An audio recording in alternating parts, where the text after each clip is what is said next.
one of his students who was an acupuncture said, oh, like plants are like points, and they connect us to the cosmos. They're like their own little constellations. Like all the channels and the points are like their own constellation. Our body truly is a cosmic reflection of the stars, and we find that in our charts. And so many of the healing modalities that we have accessible to us, like within the care model, they don't integrate the astrological component into it, where, you know, like I said, 200 years ago, you wouldn't be considered a doctor if you didn't know astrology.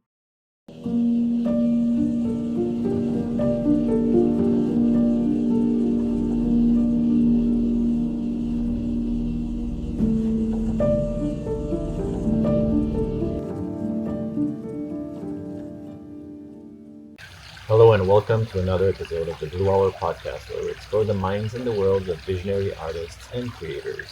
This week you'll have the chance for the second time to share the wonderful wisdom of Atisa Rashidi, who is the founder of Planetary Healing Collective that bridges ancient wisdom with cutting-edge science and even integrating astrology in her healing modalities. She just completed her PhD in Chinese medicine, so she's finally a doctor. She also makes these incredible elixirs and spagyrics that I've been using for a while. You can go see on her website. She makes them custom with your astrological chart, which is amazing. And she does also acupuncture, so she's a really well-rounded natural healer that has a very practical approach to all of it. She loves sharing practical things that you can apply in your life. And so in this episode, we talk about why doctors 200 years ago were not practice medicine without understanding astrology, as well as why it's important to move beyond philosophical theory and go to more practical approach to things. And we go deeper in the art of Spagyric, because I think that was a very popular theme in the last episode, so we go even deeper this time and go all the way to understanding how you can even calm your fiery nature by using Venusian plants like rose, for example. On another note, we have these very high quality sweaters. It's finally sweater season, so these are all made oversized. This is the size, so they're very comfortable with this kind of fuzzy inside, and they're so large that they make it so comfortable to be wearing. They also are available in this color, and so if you like this channel and want to support it and want the most comfortable hoodie, go to our website. I'll put the link below so you can purchase one and have it delivered all across America and Europe as well. And then before we get in, I want to mention that the Visionary Rose gift that is created for the purpose of serving visionary creatives with giving them resources like money, some esoteric mentorship, a residency in Spain, and so much more is there's 3 weeks left to apply, so head on to the website. I'll put the link also below so you can take a few moments to apply and get the chance to win all of that. Thanks for watching, and let's jump right in. So welcome back on set. I know. Second time. Excited to be here. I think you're my second most recurring guest, so congrats. All right. Well, I will take that achievement, and I will feel very grateful to be here and just be back and getting to have another conversation with you, and you know, pick up where we left off and kind of go in some other directions of going down the rabbit hole of our cosmic conversations. In the first episode, we touched a few things, but I think this conversation, I want to go back on some of the things we spoke and go even deeper, because now we got the time to review it and so. Yeah. And you've also done a lot since last time. Maybe we can start off with that. Yeah. Describe your latest exploits. Yes. The latest and exploits. I'll just go get my drink before I forget. Yeah. We don't you made this homemade mead.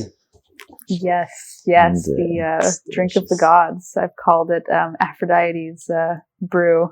Do you have yours? I do. Oh, I've hidden it behind the plants. With like the hints of strawberry. It's very delicious. Yep. Fresh chilled strawberry and a tea base of Damiana, sassafras, vanilla. There's also some licorice in there. A lot of really beautiful, very zhuzhy, Aphroditic Venusian herbs. The Blue Lotus, you were saying it well. Blue Lotus, Good yeah. stuff. So many good things, even a little bit of Schisandra. And yeah, it is a nice little drink, nectar of the gods, I would say. It's nice spirit to carry this conversation. And it is a Friday as well. So Venus Day.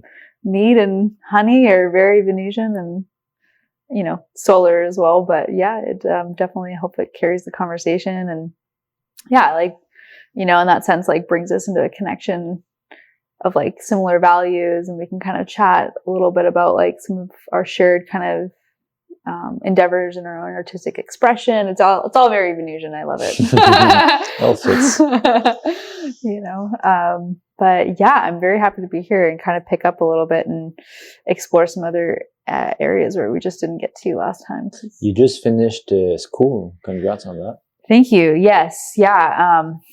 Since we kind of spoke last in our last conversation, I was in my second to last semester of my Doctor of Chinese Medicine program, and I just finished that and graduated. And that's big. Very, very happy with that. Yes, like long-awaited accomplishment, and it's just the beginning. So, and looking forward to doing some teaching at some workshops this summer over at some festivals. Going to be at Wild Roses Festival in Alberta this summer, July 4th, which is going to be really great. Also just kind of getting into looking at creating some take-home products for people to be able to kind of like bring what we're talking about and kind of bring it into their life on a practical level. Kind of what we're going to be talking about. But and talking about the wild rose also, part 2, we're going to, if we find them, go in more in depth into the properties and everything of rhinos. So just so people know, part 2 is part two. Okay, as well, you know, just in the nature of it being Friday and Venus's day, we're going to go find some roses and talk about how it's a beautiful, beautiful expression of the planetary energies and all the things it does. I was curious about what I saw on your website, actually, the 5 element theory. Yeah. Like, and that's one of the main, I guess, tools you use to assess your clients. Yeah. Yeah. It is definitely one of the primary, you know, like principles and guiding principle really of, you know, not just like, you know, what I do as an acupuncturist. I mean, so many different medicinal, and healing modalities like really are rooted in the elements. But specifically in Chinese medicine, there's a 5-element model. And, you know, as an acupuncturist and as a Chinese medicine doctor, I kind of try to stay true, as much as my skills allow me to like working within, you know, a Chinese medicine diagnostic model. And it's really beautiful because the elements are that connective piece for, bringing all that I've done with doing, you know, Western medical astrology and herbalism and kind of helping me bridge that within that Chinese medicine modality, respecting where their differences are, of course. But yeah, it's really that 5-element model that is, every model has its own relationship to the elements, but the Chinese medicine model, it's like, you know, there's the fire, starts out with the wood element, and that's connected to Mars, and then it goes into the fire element, and that obviously is connected with the sun, and then it goes down into generating earth, as well as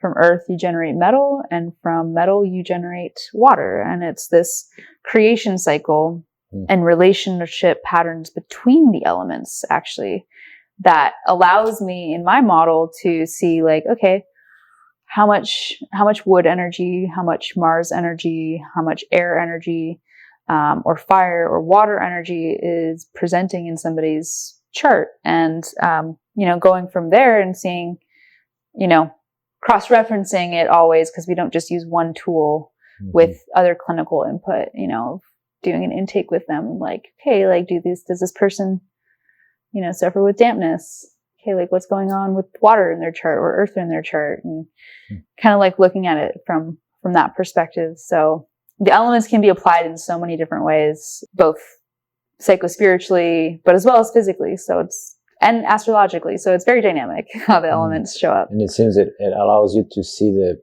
person's life from the bird's eye view, but also from the personal, like both. So yeah, that's a great question. It's a really great question because it really teases at, there's like the ways that, elements can physically present themselves in somebody's constitution, and but also like how they experience themselves, how other people experience them, similar to astrology. And it's like, there's your sun sign, and then there's your rising sign, and it's like your rising is how the world experiences you, and then there's your sun sign, which is more of like how your own psychology like kind of works, and how you are within your own internal system and relate to your own identity. But so when it comes to the elements and seeing that in somebody's chart, if I see somebody's got a lot of, fire in their chart, maybe that could present as emotional, it could be emotional erraticness, like, quick to decisions, potentially like having a temper, or feeling easily irritated, or like likes to do things really in a quick pace. Yeah. So it can manifest in both the personal way, but also how those personal kind of qualities of the elements showing up in somebody's, constitution in their chart, how that expresses itself out into the world, so. Especially it's an interesting, that topic of fire right now in the world, like we're filming this, we're mid-June, almost mid-June. In Vedic astrology, Ketu is a very explosive, dangerous planet, the dragon with no head. Right. While Mars is the fighter warrior that you were just describing. They're together conjuncting in Leo, so which is a fire sign. Yeah. So this is kind of what we are seeing in the USA, the plane crashes, like a lot of this kind of anger that is existing collectively. We're all experiencing this. And it's funny because everyone I see, even at the grocery store, I'm witnessing this kind of fire within them. And I can almost like start seeing how it affects them. So I could almost feel into their chart, see like which house is activated for them. So where does this anger come through? Like, is it through your family? Is it through your personality? You're just feeling overwhelmed in this, in your bodily sensation?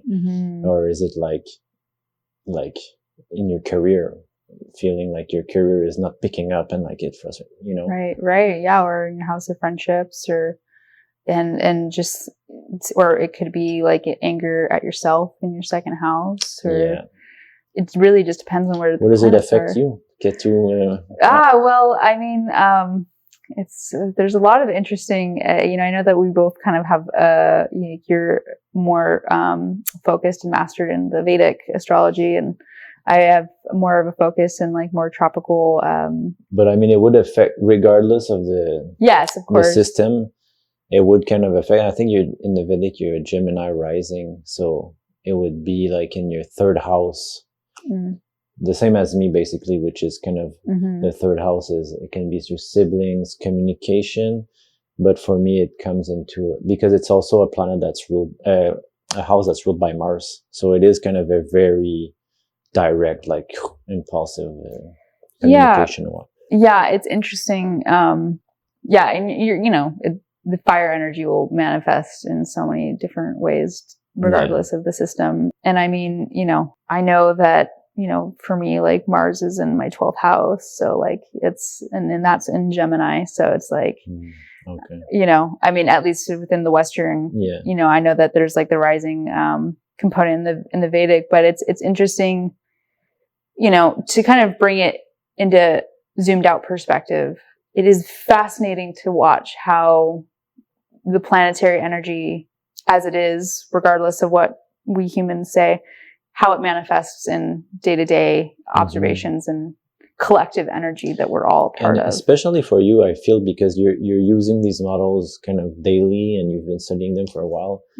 So you must become attuned to the different frequencies that these planetary energies emit, and so be able to detect their fine details about them. Yes. It's been very interesting to see and feel in my own embodied experience. Of course, everybody's different, to see how Neptune and Saturn in Aries within the Western, or like the tropical model, how that's very different than, Saturn and Neptune and Pisces. It's a very, now that it's in Aries in the tropical model, it's very, as I've coined it, a hurry up and wait energy. And it kind of going back to that fire theme and that fire element. And it's like, well, Saturn restricts and it restrains, and it's a teacher. It's trying to teach you a boundary so that you are stronger to carry responsibility.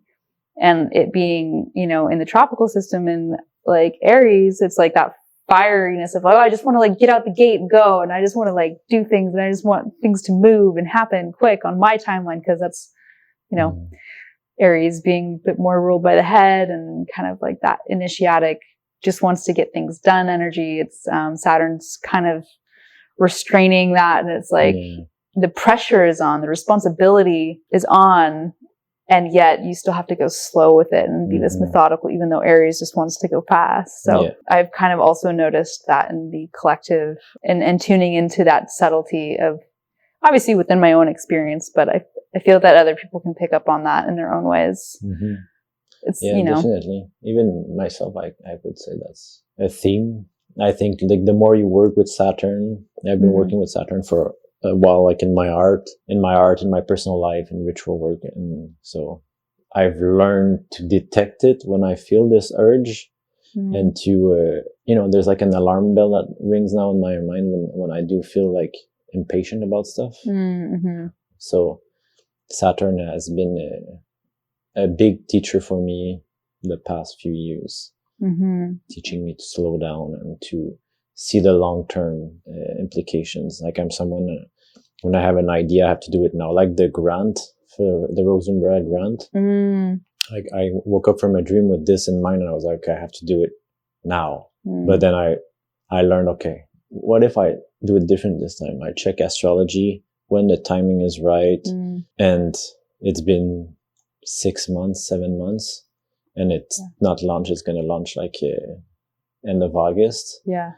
But because of this, great teacher, now I've took the time to think about all the different details, like marketing wise, but also like the team, the jury is selected very like intuitively, but I took my time. Right. Like I'm going to have interviews with them, and it's a very slow process. You're building structure, you're being methodical. Definitely. You're thinking about like the impact. The long-term impact, and Saturn is a really great teacher for that. And, kind of depending on where it falls in somebody's chart, and, it's going to show up a bit differently with different, tasks that it demands from you. And it's really just there to help you integrate and be a stronger version of yourself. But it can feel like weight at the time, but it's, Saturn's like that weight that you pick up at the gym that feels really heavy at first. But if you actually show up in discipline and dedication, it doesn't feel so heavy after 3 or 4 weeks in the gym, showing up and lifting it. And then you get stronger and you are more capable and able to carry more responsibility. And I feel like it's a very dharmic planet, even though it gets a bad rap. It really helps you step into your dharma in a big way. And, it's kind of like also kind of going back to like just how I use, elements within my chart readings, just kind of seeing like what, like how, like if there's a lot of earth signs and there's a lot of Saturn in there, but, and maybe a Saturn is in an earth house, I'm gonna see that as like a potential, like, setting one up to potentially be like a little bit procrastinatory, a little bit, maybe even a little bit potentially like fixed in one's ways, or somebody who's really diligent and very organized and very hardworking and very like almost probably needs a little bit of the opposite and needs a little bit of fun. Right. So it's it kind of Saturn can be different depending on what house it shows up, what sign it shows up, what element it's in, and things like that. So yeah, it's really fascinating to see how many planets are placed into, one element versus the other. Cause that's really like what helps to guide me in my practice of figuring out like how somebody's elements that they're comprised of, we're all made up of all the elements, right? And which one is like, more, maybe stronger than the other ones, and there's deficiencies in the other ones. And how does that show up in somebody's life interpersonally? How does that show up in one's life, you know, in their constitution? Maybe the nature and the quality of the initiations that they're going through, if they are going through a Saturn return. So, yeah, the elements and understanding somebody's like elemental composition in their chart is like a really, it's like a level unlock of just like knowing how to just cultivate more self-awareness and patience and acceptance, you know? Yeah. I've actually, with my, when I do sessions with people, I developed a similar approach to know the imbalances with their elements without astrology. I always start with this. It's called the self-assessment elemental tool. Amazing. So it's very simple. It's an XY with the elements, which I transform into the tattvas. Like their symbols? Yeah, the symbols of the tattvas. Cool. And then it's basically the extreme. So I made up different definitions based off like the three earth signs, the three water signs. Okay. And I put it in one sentence. And then you have to intuitively assess which, like if the center is like you're equal of both extremes, or if you're more unbalanced on one side or the other. Right. And then it gives you like 2 points, which you link together. Okay. And then I mapped out like all the zodiac. And it gives you like a specific imbalance and a specific constellation, which the remedy is the opposite. Yes. So then I overlap this with their chart to see like, well, what is this about? Where can I find the unbalance in your chart? How is it affecting you? Yeah. And then the remedy, where is it in your chart and how can you, what can you focus on? Yeah. So like I'm still learning to develop it, but it gives you a good kind of indication of the person and how you can help them as well. So yeah, it's beautiful that you've kind of like done your own intuitive exploration and trying to unlock that, because like it's right there in front of us, you know, especially in astrology, or for anybody who's interested in astrology. Like they're like, oh, my signs in this and that and this and that. Yeah, but what's the element, you know? And like, how many of those signs do you have? You can get so much information just from that. And it's so cool that you kind of like piece together in your own like interpretive like model of like kind of identifying where those deficiencies and excesses are. And it was a very intuitive. I was in Australia. I was like, I was just learning about astrology. Yeah. And all of a sudden, I was like, almost channeling for like 2-3 days, just like drawing stuff, and because it was very visual. Yeah. It's very simple, but it helped me understand also the psychology behind astrology by doing all these models and stuff. Yeah. Maybe to jump into the next part of the conversation. Last time I had like a few questions. I still have many questions for you, but I want to know more like, what are you working on? What's on your mind lately that you want to discuss with the audience and me? Yeah. Well, definitely kind of in the spirit of what we've been talking about. Yeah. I mean, for me, like helping people to empower them to think about their chart in an elemental way, in a way that they can distill down into a practical, you know, application. Yeah, again, going back to that so what that I feel like I talked about in our first podcast is like, okay, well, what can I do with this? All this intellectual, heady, philosophical theory is lovely, but how do we apply this in a way that actually makes my life better or helps me become a more integrated, self-caring, accepting version of myself? And like what's really alive for me these days is just like really creating an accessible and approachable way of doing that, and just guiding people through like what you're intuitively kind of discovering of like how to map out that like deficiency versus, you know, a potential excess that somebody could have in their chart of a certain element, and how to work with that in a way where we don't make an excess or a deficiency bad. We just use it in a strategic, informed way of, okay, how do we bring more balance by, you know, say I have a lot of air in my chart. How do we like balance that by, you know, cultivating a little bit more earth energy? What does that look like?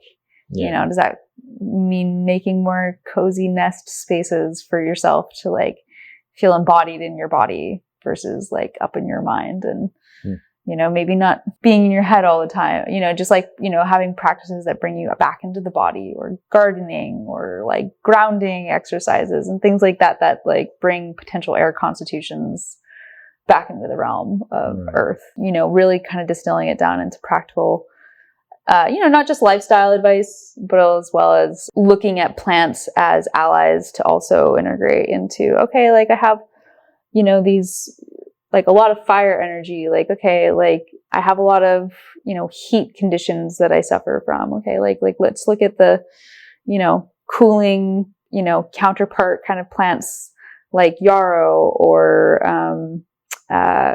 like wild rose, for kind of helping cool that inflammation in the body, and kind of like work on that opposite axis of, Mars, which is related to more like fire, and using Venus to kind of bring more cooling into the blood and the circulation system, so that you're not having so much heat in your blood and your body. And so it's like bringing it back down from like, we're talking about elements, we're talking about astrology and all this cool theory stuff, but how do I just make this make sense for my life? That's really where my brain is at these days. So you're mentioning a few pairs like Mars and Venus. Do you want to go through like just a few of those pairs? Like I know Jupiter, Saturn, they kind of like balance each other out, and what this would imply for the body. Yeah. I mean, there's better placements and, angle relationships between the planets than others. Trines are lovely. Oppositions can, everything has its time and its place. But, in terms of the planetary pairings, we really look at, if we're wanting to create balance in somebody's chart, like we kind of have to like respect that there's like polarities, through that polarity kind of create like a union or a harmony, of the energies. So if somebody's going through a really hard Saturn return, for example, or they're feeling like that they're just in this time of like just hard work, like bringing in some Jupiterian energy of just like, go get yourself some new clothes, like go shop, go treat yourself a little bit, go on a trip, go expand your mind and your spirit and your body with either a trip somewhere or a trip, through learning. Jupiter and Sagittarius kind of have this traditional rulership, or not traditional, but modern day rulership relationship. And so kind of thinking about how do you feed your mind, and how do you feed like your values and your philosophies, and a way that expands you to kind of help alleviate the, intenseness and the mundanity and the monotony that Saturn can bring in with the hard work that it asks us to step into.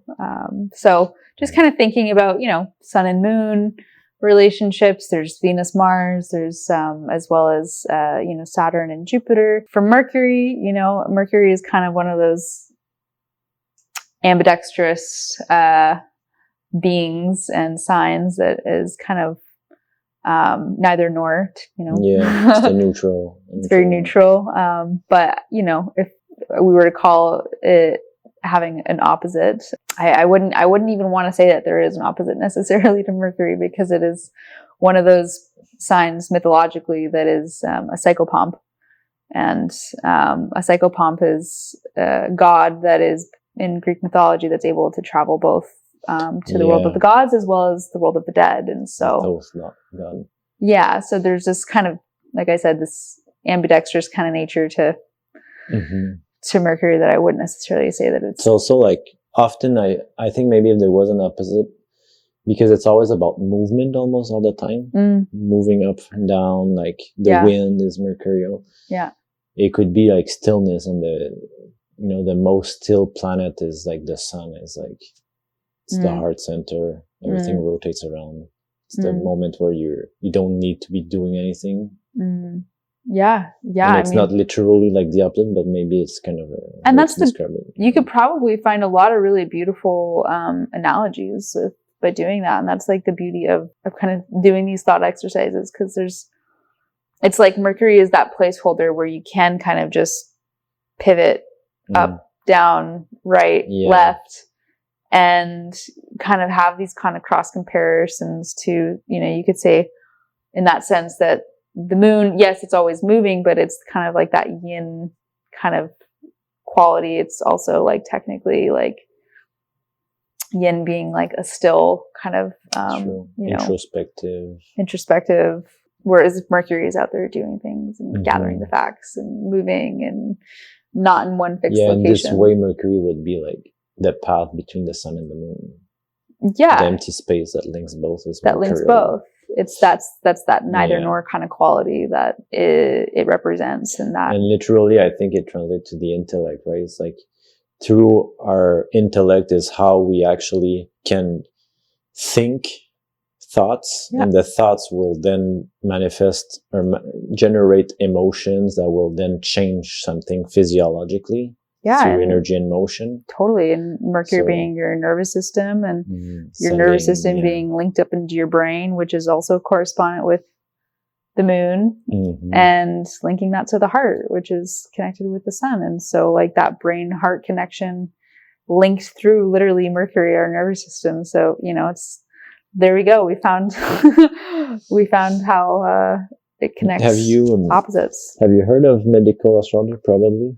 Medical astrology? Yeah, of course. Yeah. Do you use it in your own practice? Yeah. So medical astrology is a really big foundation. And when I'm working with somebody's house or chart, when I'm looking at somebody's chart, I'm looking at a couple of different specific houses, like the 6th house is a big one in medical astrology, as well as, I look at the 1st house as like a constitution ruler and how that informs somebody's like physiology, as well. Or they would call the dasha in Vedic astrology. I did that. There's like there's like doshic kind of qualities that somebody's constitution can take on. Yeah.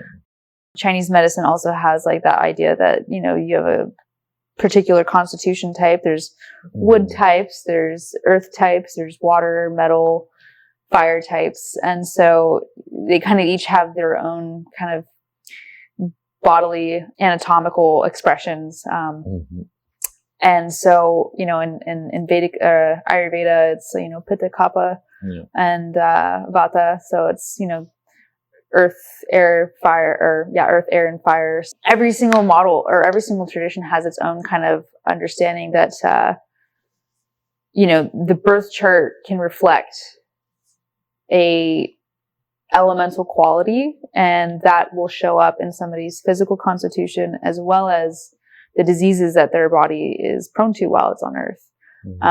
And so, when I'm looking at somebody's chart, I'm looking at it both from the perspective of, first of all, I let somebody self-select, like, is your question an inquiry around a health related inquiry, or is it related more interpersonally? So, but if I do see something significant, like a significant placement in like the 6th house of health, then I'm going to flag that. I'm going to flag that, and I'm going to, calculate that into how I formulate their custom Spagyric and their herbal formulation to address that. And so that's where the medical astrology piece comes in, is it helps to kind of inform as another layer to like what I'm doing when I'm reading somebody's chart or working with them in what I call an astro acu session, where I'm using their elemental dominance, but I'm also looking from a medical astrology standpoint, what are they predisposed to? What are those organ systems related to? What are the signs in those houses, and what body parts and organs are they correspondent to? And how is that actually showing up in front of me?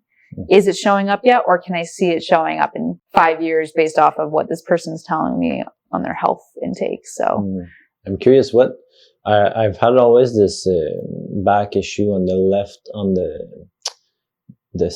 the flat bone that's in the back. The scapula? Scapula. Yeah. The bone, the muscle that goes on top of it. Uh-huh. Do you know what this could be linked with on the top of your mind? Well, I know from looking at your chart previously, again, I was looking at it from a more tropical kind of astrology standpoint, but I do remember that there was Aries present in your chart, and without having it in front of me, I can intuit and understand that, like, at least from a Chinese medical model, Aries is associated with Mars, and Mars is in Chinese medicine is associated with the wood element. Okay. And the wood element is very also initiatic in that sense. But the wood element rules sinews in the body. And it's kind of the sinews, basically sinews are basically what attach like our muscles to our bones. Mm-hmm. So it's like the tensegrity that creates structure and form in our body while also allowing it to be supple. And so kind of to bring that back all around to your question of like, how could that show up? It's like, well, mental tension, that can happen from like the mental activity can like translate to, you know, things showing up in the correspondences that show up in like the wood element, which is the sinews. So it would mean like maybe like the sinews are a bit too rigid, so they kind of like so we say like chi stagnates, especially when there's like an overactive mind. And the gallbladder channel, which is so there's the liver, which is the yin organ, and then there's gallbladder, which is the yang organ. The gallbladder actually travels through that area as well. And so it's kind of like in the sense that I'm like using these correspondences to be like, okay, well, what's your initial problem? Okay, well, like, let me grab like more information. And if I do have somebody's chart in front of me, I will take that as information for kind of figuring out, okay, like which system is in excess, which system is a bit deficient.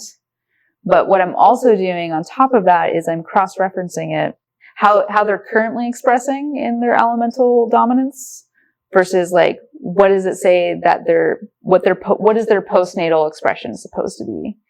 So I'm kind of like looking at like, it's like that idea in Ayurvedic medicine where there's your like Vikruti and then there's your Prakruti. Yeah. There's and in Chinese medicine, we call it like your natal chi, and then there's your postnatal chi. And your postnatal chi is basically like how your body expresses itself over time after being exposed to the element. And then there's your true nature of like how you should be functioning. Yeah, without the imbalances. And so I'm also looking at that when I'm working with somebody in an acupuncture kind of model. So I'm still keeping it within the framework of Chinese medicine and how they approach that. So interesting. Yeah.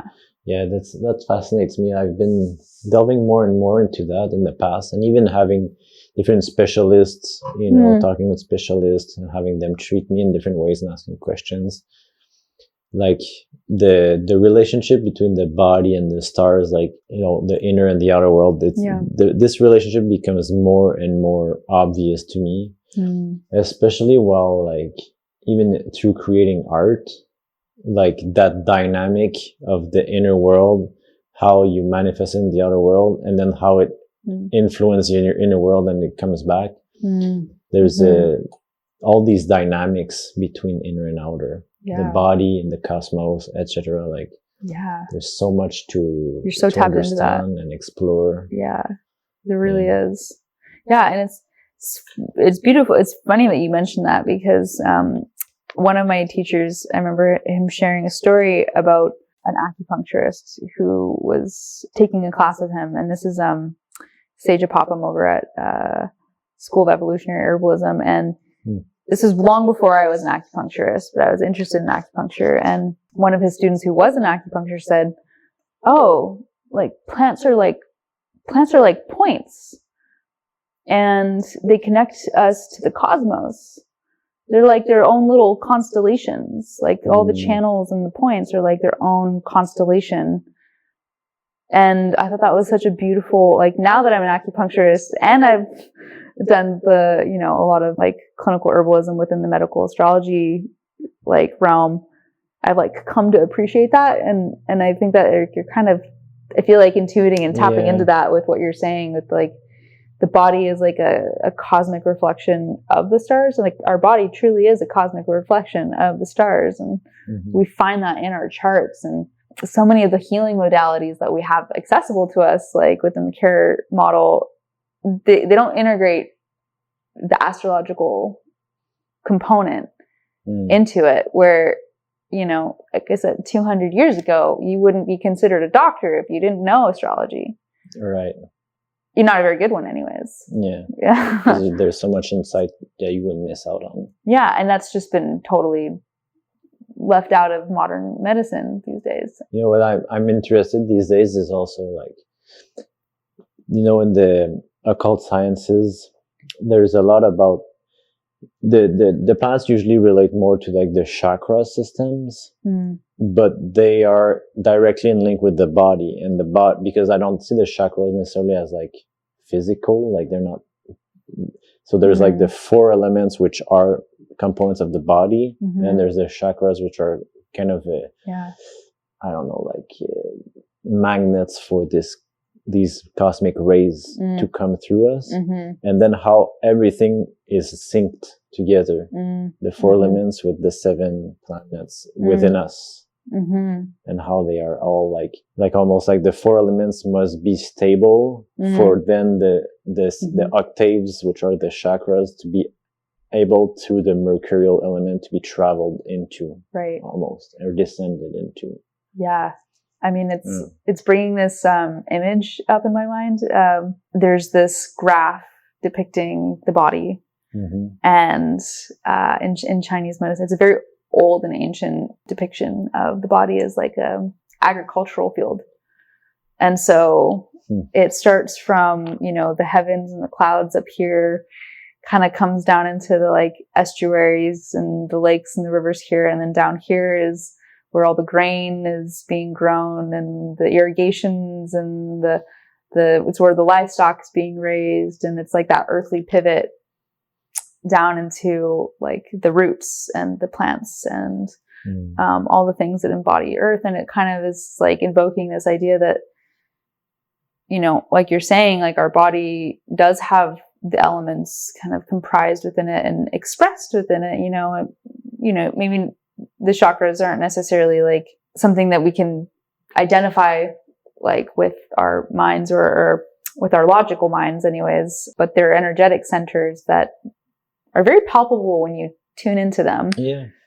But I mean, just to your point of kind of thinking about the body as like this expression and reflection of the elements and them being our kind of connection as they're working to the cosmos. I mean, it's so on point. I mean, you know, like we say in Chinese medicine that like, you know, you've got your Ming Men fire located at the lower small of your back. And when people are dealing with cold or, you know, men, you know, reproductive issues or even women with their infertility stuff or somebody who's struggling with cold conditions like hypothyroidism or even Raynaud's syndrome where your kind of fingers will lose circulation, we will apply warming techniques to that vertebra that's associated with where your fire lives. And it can actually bring the basal body temperature up. And so, you know, how does that then impact, you know, our organ of our heart, and how does that impact our brain function and the circulation that's available to it? So, and how does that impact our capacity to like be able to, like what you're saying, tune in with our nervous systems to the cosmos and like download. It makes me think almost also how, you know, the dimensions of the chakras are like almost states of being. And how certain states of being naturally will reharmonize the elements within us. For example, like if you're living in the heart chakra, this light can pour through from your crown chakra, and this just having access to this light flowing and to have the access to this light, basically, it's quite simple and quite hard. It's to be selfless, because when you're thinking about your ego, it's almost like you're thinking about all the separate parts together, and it creates division within yourself. Yeah. When you're in this selfless state, then you're thinking about everything before you, not before you, but like at the same time as you, your relationship to everything, and starting to connect, you know. That's how your intuition comes when you look at a plant, knowing what its properties will be. You know, this kind of connectiveness with the world around you. Yeah. And so I feel like naturally this state is reharmonizing all of the separateness within your body, so that all the system can connect and heal themselves through like homeostasis or whatever you call that. Yeah, and having an open heart, it's really important, you know, like our cardiovascular system feeds our entire peripheral body, like, that's amazing. So like having that open heart literally and metaphorically, and practicing relaxing your heart, you know, and like listening to the information that comes in those moments of being quiet and trying to tap into your heart.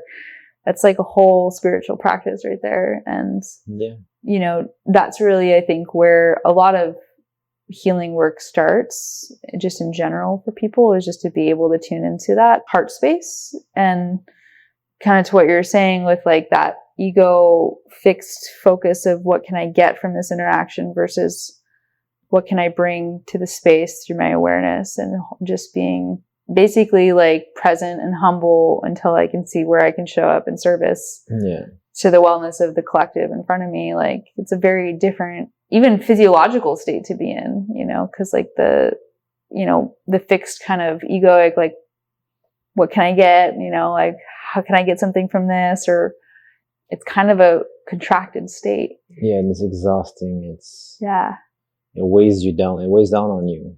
Yeah. Because in the same way, like, it weighs down on you physically, but also mentally, because it's kind of the feeling that you're alone in this. Yeah. Which is a symptom of that in a way. Yeah. Whereas like practicing being in an open space within your heart, like, that takes trust. It takes, trust first and foremost. Yeah. Whether that's yourself or with others, trust that your own needs are going to be provided for without having to like take. Yeah. You know, that's like another spiritual practice, like, you know, and not to shame anybody who is in a state of, you know, survival, because like we do have reptilian brains that. And a lot of ways it's activated right now in the world as well, right? So. Very much so. So, you know, it's even more of an act of resilience to like just, you know, kind of just be in that stillness, and that like, even if it's just a question, even if you don't act on that question, asking like, how can I be of service to somebody today? Or how can I like be in my dharma and my purpose in a way that's like making it easy for others to like live in their life, you know? And I think you've integrated this in your practice with the way you offer also more equity in the way you offer your services. Yeah, absolutely. I mean, I know that like within my acupuncture practice, you know, it's always a little bit of a funny thing to navigate with our ethics code as an acupuncturist in BC, because I have to charge everybody the same. Oh, yeah. And while I understand why that's important, because you don't want to be charging people different things for different services, in all my practices, I do integrate just like a self-selected option within a sliding scale if it's relevant, you know, and not everybody even selects it. Some people don't need it because they have benefits and they're coming to see me. But for the folks who have to pay out of pocket, it's a small little box they have to check that, you know, when I see that checked, then I just charge them what feels accessible to them within that range, you know. And so, you know, there's so many models even within acupuncture that I'm so passionate about too, that kind of like take this to another level, which is like community acupuncture, which has incredible radical roots, which is really rooted in that like equity, accessible spirit that acupuncture has always been founded in. Acupuncture has always been a medicine for the people. Acupuncture has always been a folk medicine. And so, something that my teachers have really instilled upon me, that, you know, it's very important to like create some areas in your practice where people can come to as often as they need to, or reducing barriers for them to come and see you. And community acupuncture is a really cool model that I'm really passionate about, because it offers people like, you know, anywhere between $10 to $40, depending on the area and the city that you're in. It can go up to $60 for people to just be able to come in, and it's just acupuncture on your ears, hands, feet, legs, and people can stay there for as long as they want. You don't really have to you just talk to somebody for 10 minutes and you can stay there for as long as you want. And because the model is based off of seeing multiple people all at once, okay, you have people come in staggered time slots. You can see 5 people in an hour. Whereas within just one-on-one acupuncture, you're just seeing one person, you have to charge them more. And in community acupuncture, you can see 5 people, impact that much more change, see that much more people, help that much more people, and charge them less. Right.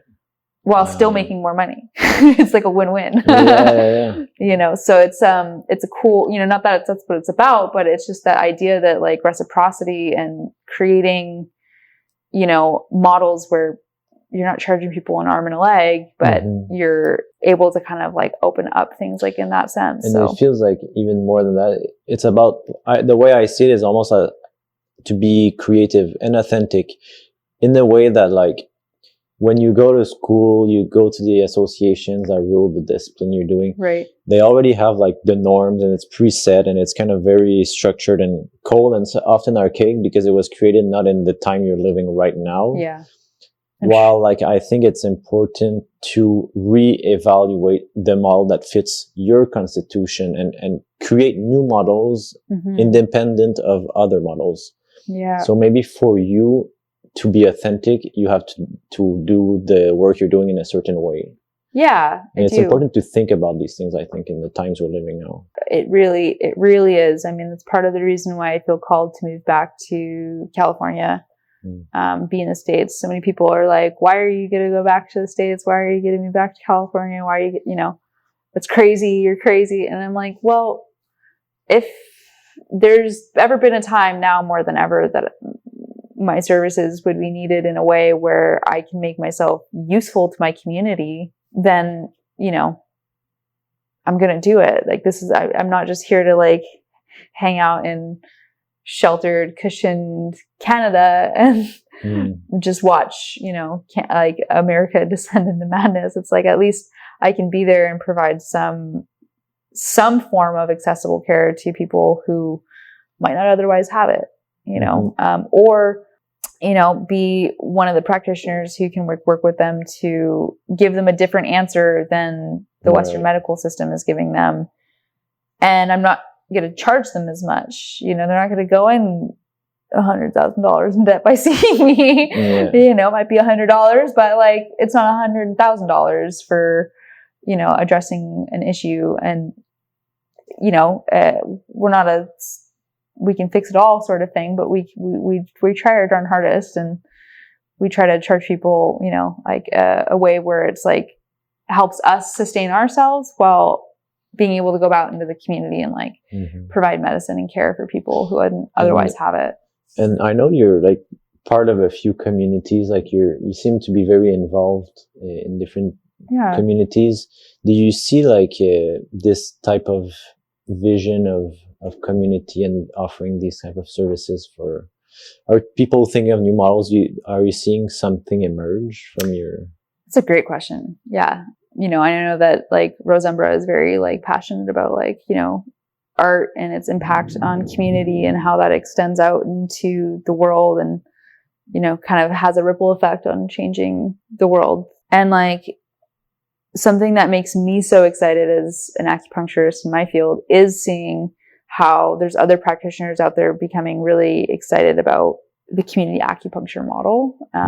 Me included in one of those, in that category, because like you're saying, you know, I've seen how the systems have been set up. I've gone through them and bless them. They're amazing and they teach us what we need to know. Yeah. But they leave us short in so many other ways. You know, they don't teach us the stuff that we do in community acupuncture.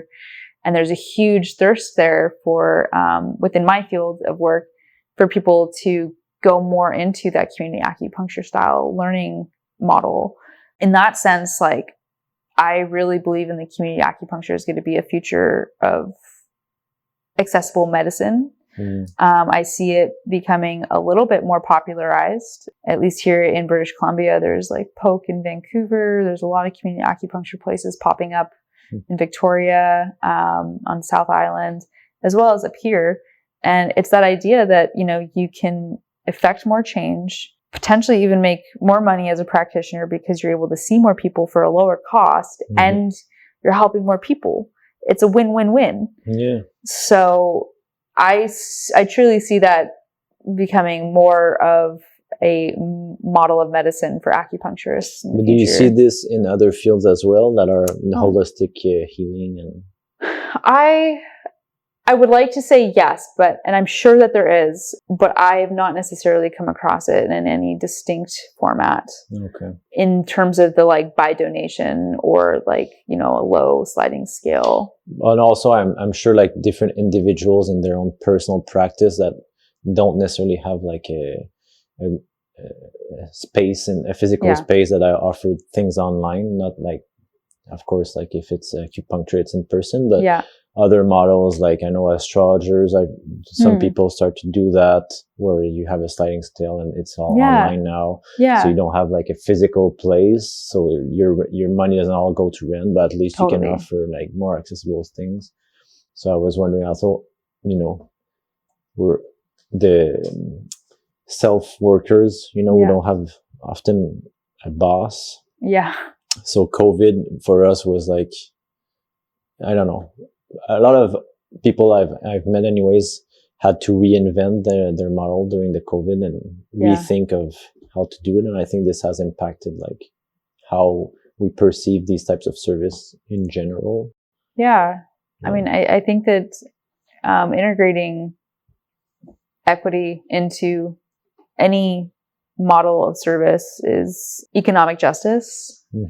It's considerate of understanding that not everybody has even $20 extra to spare for something. And also I think it's so necessary, especially those sciences that are very, you know, they're very deep wisdom, ancient wisdom that is a part of our DNA that we've been kind of cut from, the same way we've been cut from nature. Yeah. Or we've cut ourselves from our own nature and from the physical nature. And I see that there is this kind of revival of people like you and I and different healers that are learning these different modalities and bringing them back in a accessible way sometimes, but necessarily just bringing them back to the awareness.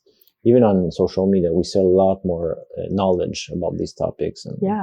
And something I always like to remind myself is that even though I see it, there's more people who could see this. And even though I'm seeing it and I understand and I get the value, there's other people who have no clue that exists.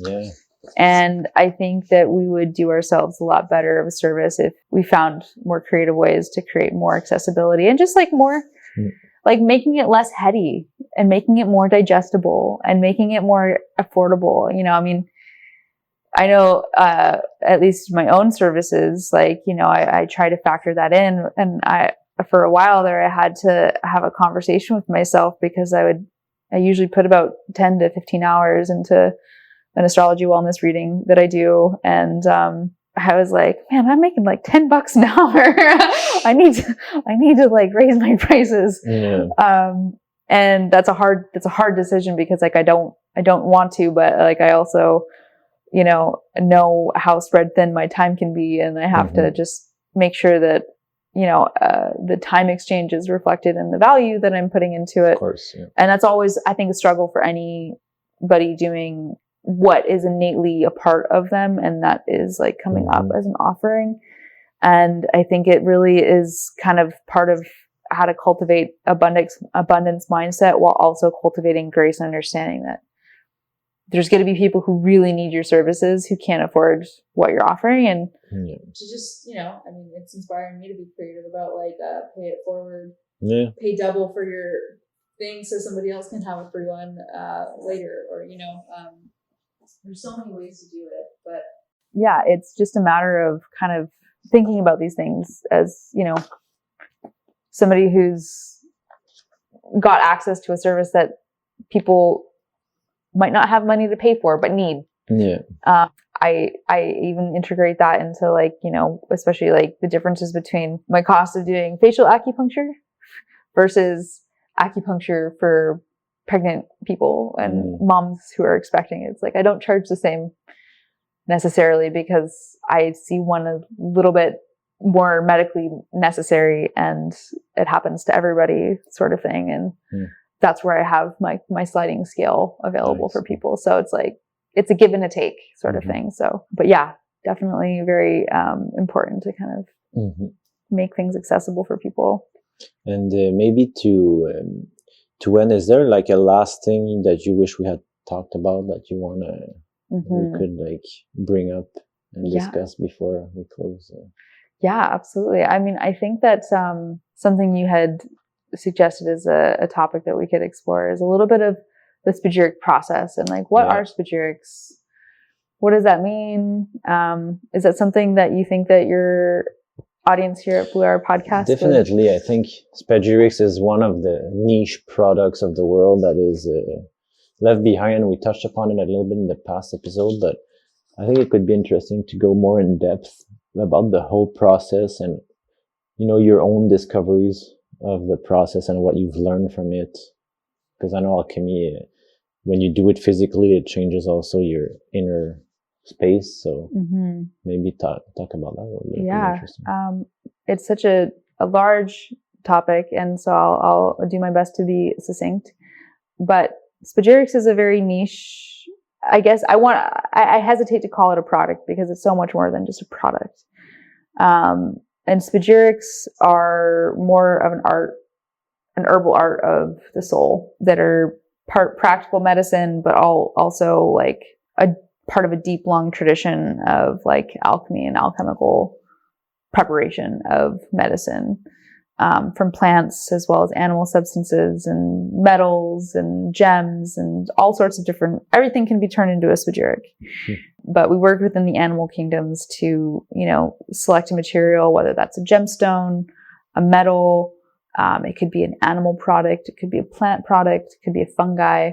They all kind of go through similar processes, each, you know, requiring more adeptness than the other. And that's why within Spagyrics, it's typical that most people start within the animal or the herbal realm of learning how to prepare these medicines, which is essentially, you know, separating the constituents out of the plant in the, you know, plant realm of the works, you know, at separating the essential oil, getting the spirit, and purifying the plant mineral salts that are contained within the plant, you know. And so you're taking the plant through a process of fermentation, you're distilling, you're doing calcining work to obtain the purified plant salts.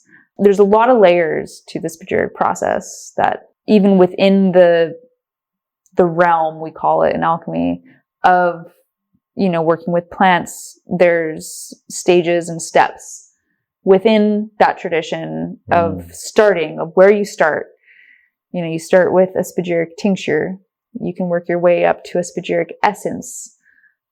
From your essence, then you go into your magistries and your ends extractions. And there's these different, essentially, layers to plant alchemy that then promote you into working with the animal realm.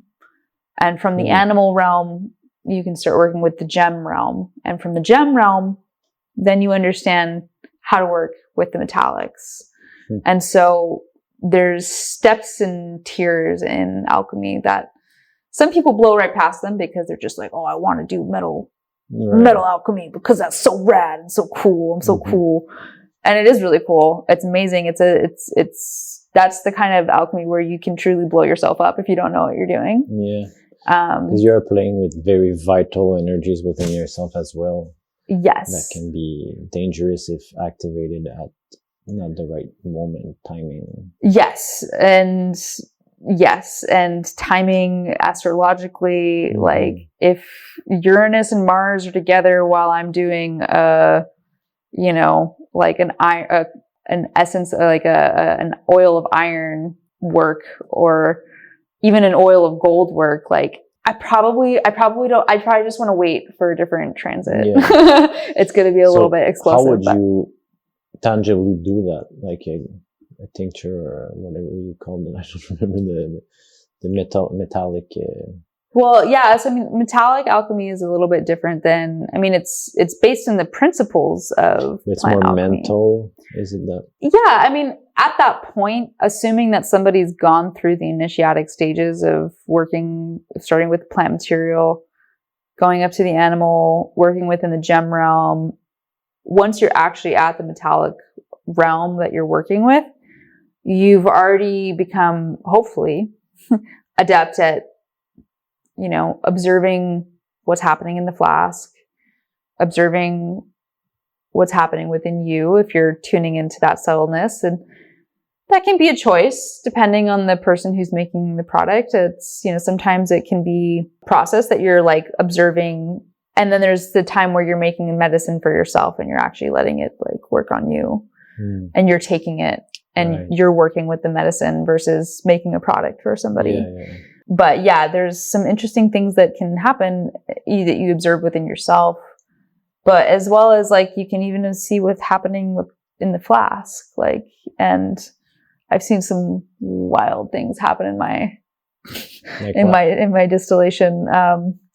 Well, it's really just fascinating to see things transform and separate, and what happens when I was just been recently doing a soxhlet extraction on a soxhlet extraction. So soxhlet extraction is basically where you're taking both water and alcohol and basically running it over a plant. And so you're not actually letting the alcohol or the water touch the plant in the flask. It's in a filter cylinder, and the alcohol and the water are just trickling over it.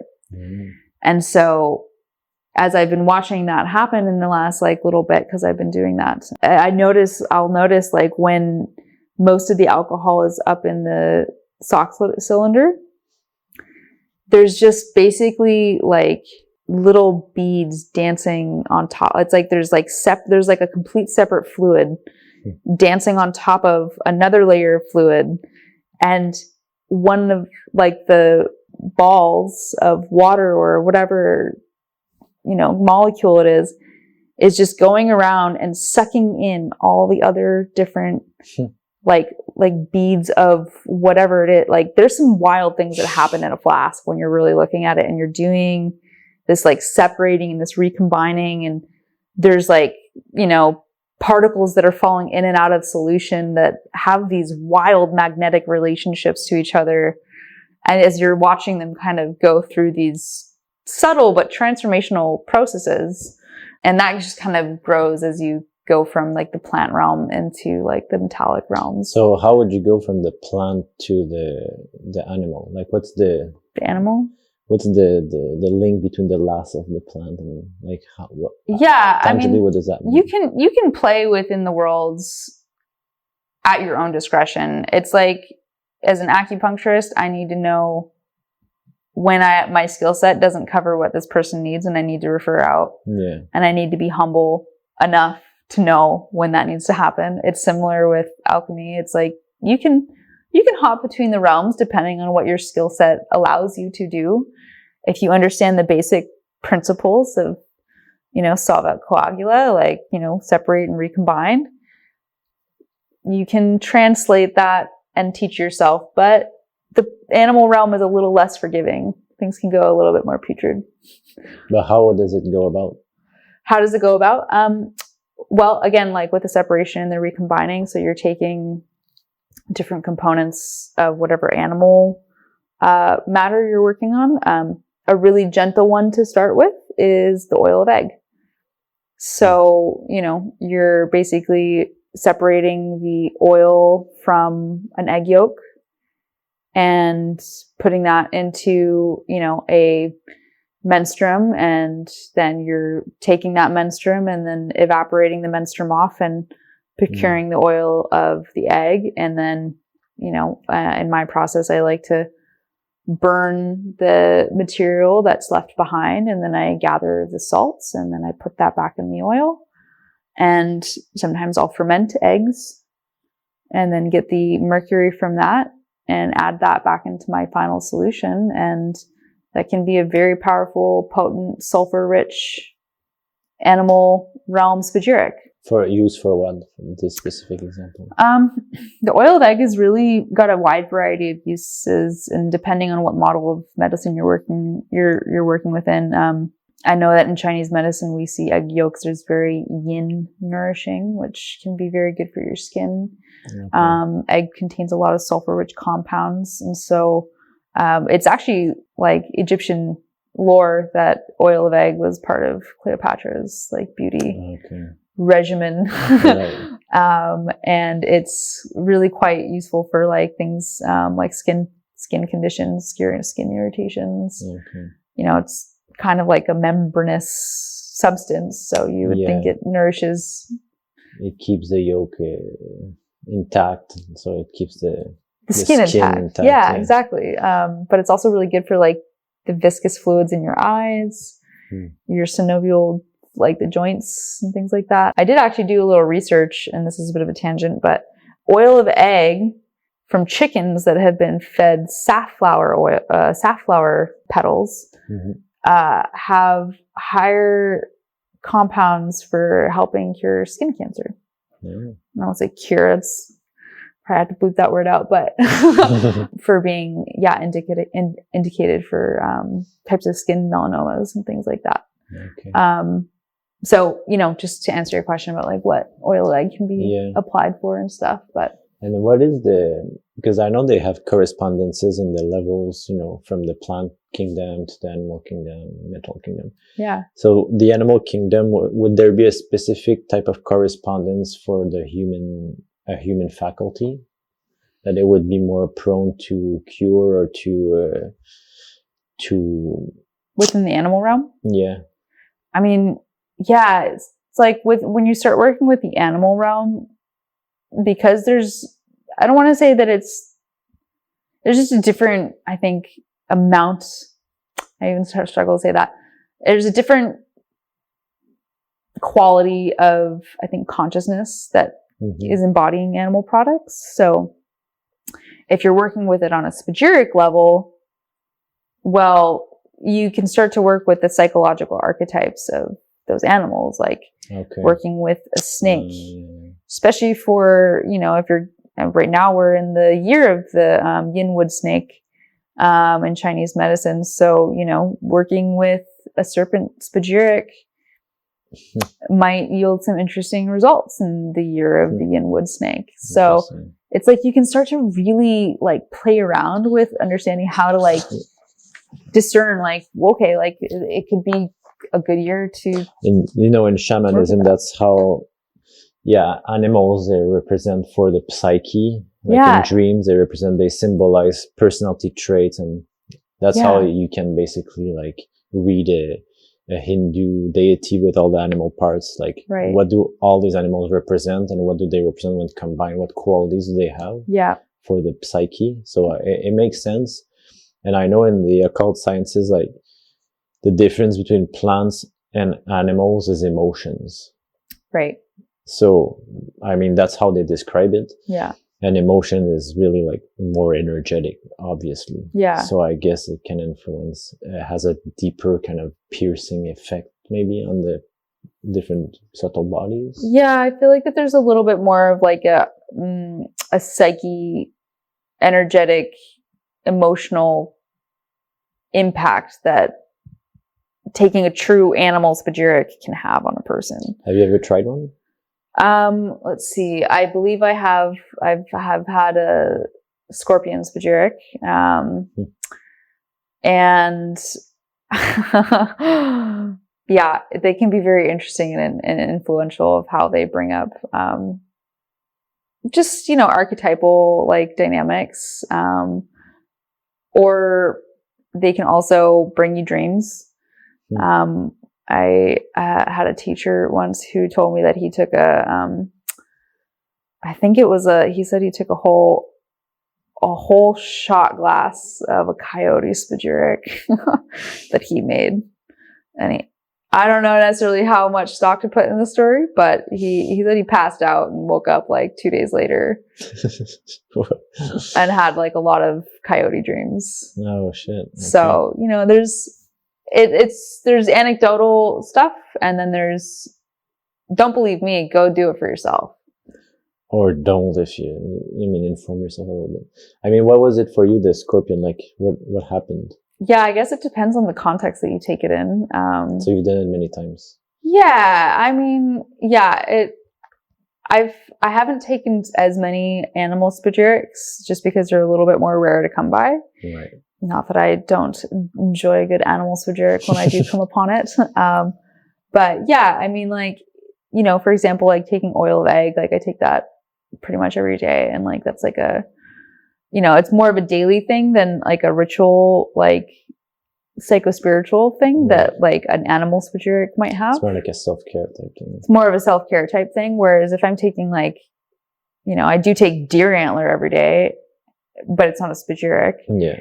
But I can tell you, I can feel that when I take the deer antler. What do you feel about when taking that? I feel very vital, feel very vigorous, feel strong. I have a lot of energy to go for runs, go to the gym, other activities. Yeah, it's a really powerful, and kind of like what you're saying, how does that kind of correspond to the human, like body and the psyche? I mean, animal substances treat deficiencies in humans way better than plants. As a herbalist, as a Chinese herbalist, I can say that hands down. Okay. If somebody comes into me with a blood deficiency, yeah, I'm going to give them plant, herbs that are helpful for, correcting that blood deficiency, but it's not going to do what animal products are going to do for building blood and qi. Not as quickly anyways, because there's like a different type of bioavailability. Yeah. It's more potent. It's perhaps, like the animal is the resource versus the plant is helping you do the thing, but you still got to give it food. We say like, I'm not going to give somebody herbs if they're not eating the right food, because like, even in acupuncture, it's like, it's hard to generate qi with just blood with just an acupuncture treatment. Because if somebody's not eating and sleeping properly, like my herbs aren't going to really do anything for them. Yeah. So is that something you've thought about for the future, to produce more of your own so that you can also, diagnose or like give people these treatments? Yeah. And I appreciate you asking that, because like, that's definitely like what a big vision for me, for Planetary Healing Collective, for my practice and my career is, integrating like the spagyric model of medicine, like with my Chinese herbal practice, and having a beautiful career ahead of me, hopefully, of seeing how that affects change in clinic. I'm I guess, even though I wouldn't necessarily call myself a scientist, I am a scientist in that sense, because I'm fascinated.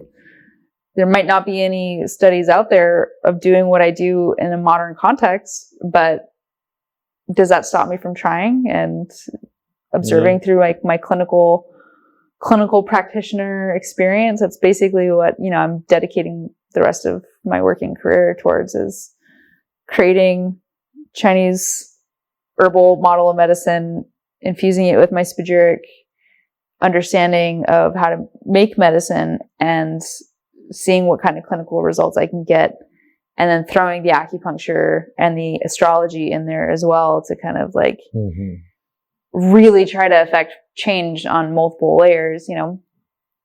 I'm willing to be humbled. I'm always willing to be wrong, but and I'm willing to be a test study. Yeah. If you wanna, like, I would love that. I love testing things on my body, like different herbs, different tinctures. Like, I really loved your products. Like, it was that's what I don't know. I'm very passionate about these things, about health, but like the little behind the scene of the health that we don't see, like, that are actually more rooted in the kind of I don't know, in nature. Yeah, totally. And spirit. I trust you, because you have a very dialed in nervous system. So like, I'm really curious to hear how your experiences are of taking those medicines and tuning in and dialing into those, because they are a lot more close to nature. Like as much as I can, I wild forage my products. I'm a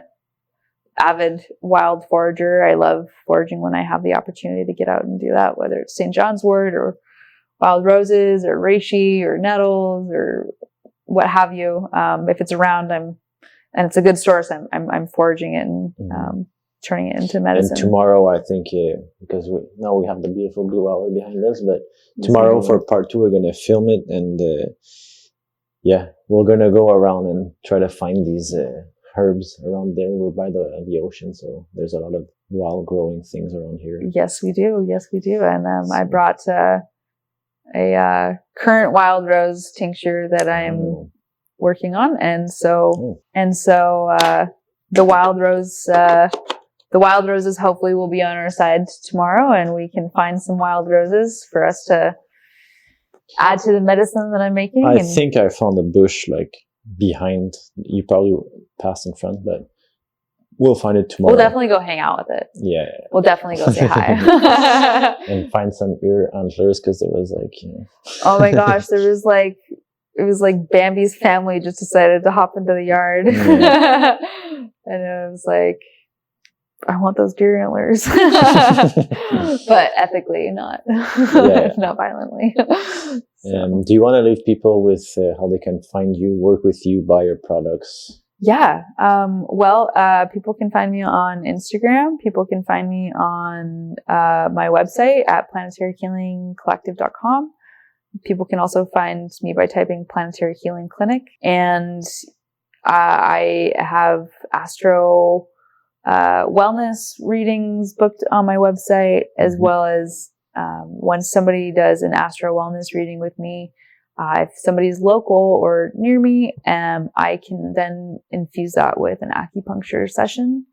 So I always have that. I know it's a little bit of a barrier for accessing the astro acupuncture, but it's they're two separate modalities, but I use my astrology wellness reading to inform the point selection in my astro acupuncture sessions. But and people can find me on Instagram and of course YouTube at Blue Hour Rose Umbra's Blue Hour podcast. And I'll link all your links, so you can find and you can see me if this probably isn't going to get posted in time, but we'll be at Wild Roses in Alberta on July 3rd or 4th. Probably won't. Probably not, but whatever you have, then I'll share. Yeah, exactly. In the autumn. Yeah, exactly. Yeah, in the autumn time. All right. Well, thank you so much. This was amazing. Like, I always love our conversations, Alex. Same, because I learned a lot, and it actually even more than learn. Like, it inspires me. Like, now there's a lot of things I want to research. I want to try that I didn't know existed. So and like animal spagyrics, I didn't know that was a thing. Oh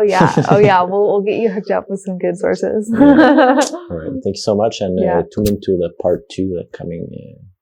I don't know when we're going to publish it, but it'll be coming soon near you. And thank you all for sticking with us and sticking with us for part 2. We're going to go and check out and visit with some wild roses. So thank you so much for having me. Thank you. Thanks for watching, guys. This was an amazing episode, and I'm very grateful to now consider Atisa as a friend. If you liked this episode, don't forget to like and comment. If you want to share with a friend, even better. It helps us grow, and that's the only way that the algorithm knows we're here and pushes it out to other people, if you respect the mission. And we have this merch. Don't forget, if you like it, go buy one. The link is in the comments. And until next week, where we're doing the second part with Atisa, because this season we have 2 parts. Next week is the lunar part, so we're going to go into her unconscious mind, trying to understand how her unconscious patterns work. And she's going to share even more practical tools too that we talk in this episode. She's going to give you insights into how to use your own astrology chart to get insight into your astrological composition. Are you more fiery, watery, earthy, airy? So stay tuned for this next Monday. And until then, much love and light to all of you guys.